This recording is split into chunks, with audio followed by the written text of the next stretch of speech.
Eto at nasa ating linya na po mga kapuso ang spokesperson Bureau of Immigration si Ma'am Dana Sandoval. Ma'am Dana, good morning po sa inyo. Si Orly Trinidad po ito sa DCWB, Ma'am Dana. Good morning. Good morning po, Sir Orly. Napatawag po kami dahil unang-una muna kami nagpapasalamat at tumutulong po at natutukoy ng Immigration Bureau yung ilang mga dayuhan na meron po mga peking dokumento. Malaman lang ho namin kung meron ba talagang na-oobserba natin mga tauhan at umaayon doon sa sinasabing talamak ko talagang pagkakaroon ng mga Philippine document ay lang mga foreigner po na nasa ating bansa. Tama ho ba yun, Ma'am Dana?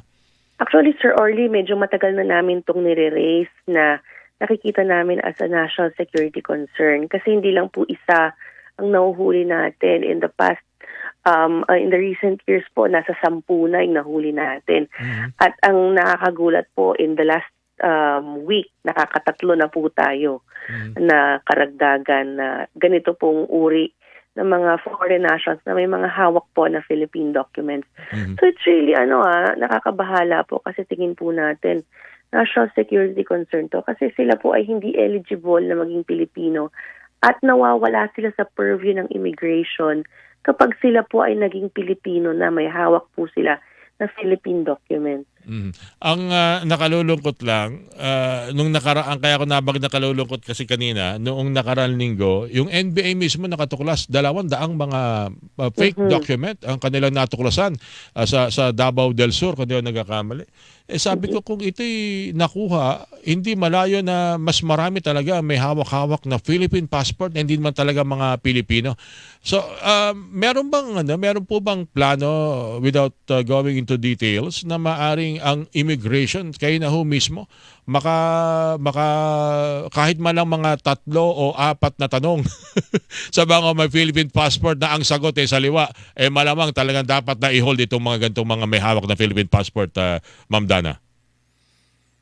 Po tayo naghihigpit sa naka-Philippine passport per se, pero may mga nakikita po tayo ng mga clues doon sa mga bumabiyahe. That's why the other day po, 2 po ang nahuli natin. And the day before that, may isa po na ganyan-ganyan yung storya. May Philippine passport, may birth certificate. Yung isa po doon sa mga na-intercept po natin, ang sabi niya po homeschooled siya, kaya hindi niya na maalala yung kabataan niya. Yung isa naman po talagang wala nang naalala nung childhood niya, nung tinatanong po ng mga basic details nung kabataan nila. So, meron po tayong mga clues na tinitingnan. So yung palang, yun sa detalye, kaya nagkaroon ng pagsisita. Yung posibilidad na medyo magdadalawang isip ka kung Pilipino ito. Ano din naman kasi sa mga regular na bumabiyahe, di po ba ma'am, kinakausap na yung immigration officer, saan pupunta nyo? Kailan po ang balik nyo? Yung mga ganun mga pagtatanong, pag-question, magiging ano na ho ba yun? Magiging frequent na ho ba yun?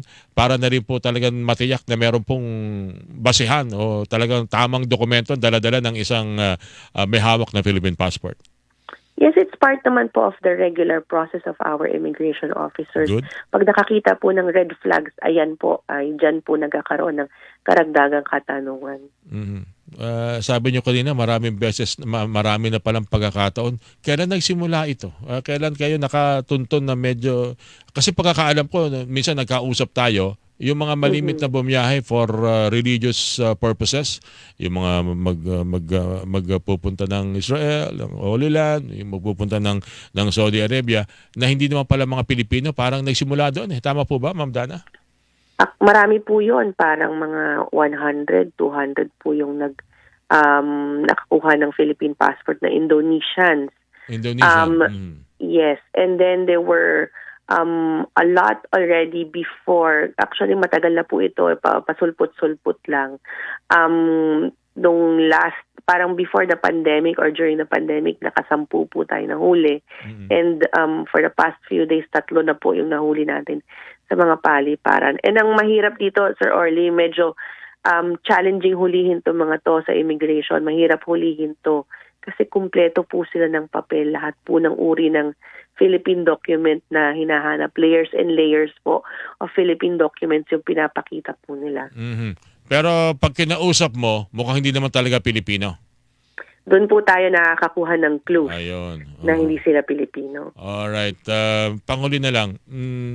Hindi naman siguro magiging problema ng immigration sa ganitong pagkakataon na may mga escort na ang hawak pala yung peking dokumento? Ano po?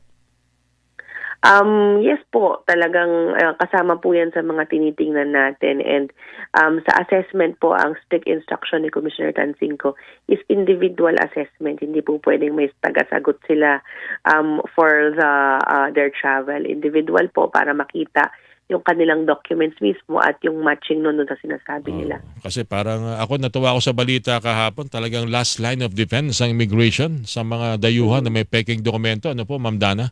Kaya, That's right po. kaya magandang development itong pinag-uusapan natin na kung sa tingin ng isang immigration officer, mukhang hindi naman ito laking Quezon City.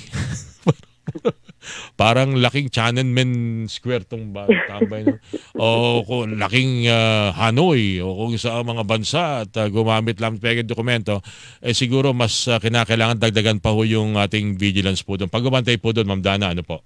Yes, tama po kayo, Sir Oli. Okay. Ma'am, sa ulitin po, maraming salamat po muli sa inyong binigay ng pagkakataon. Good morning, Ma'am Dana. Salamat po. Salamat po, and magandang umaga. Spokesperson po ng Hilingan, walang pinopro